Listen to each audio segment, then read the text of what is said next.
bezala, guk etxen bat turistak egiten dela. Turismek ez dauden bitartian, tenda badak oso geldikan egon dela.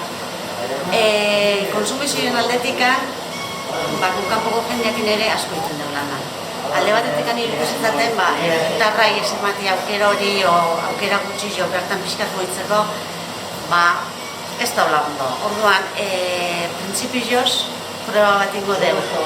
Aztebeteko horrela, agen gauzak nuen hori pazten. Eta horren arabera, erabaki bat hartu. Iruditzen zait, neurriak onartu beharra daudela.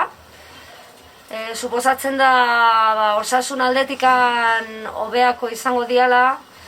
Lo que pasa es que ekonomikoki guretzako eragina gogorrak izango ditugu. Herriko jendia lan egiten dugu, baina kanpoko jendiakin ere asko egiten dugu lana. Eta kanpoko jendia ez baldin etortzen, guretzako faena bada, egia esan da.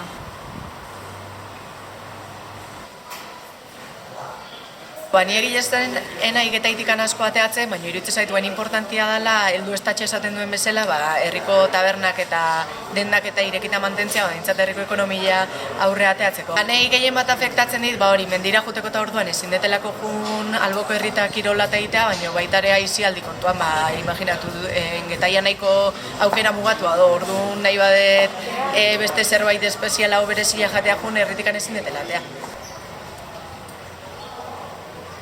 Handikan, egunetikan egunea, momentuz datorren lege bada, eta lege honek momentuan esaten du goitikan, esanez, itxiaraztea bultzatzen gaitula, ez?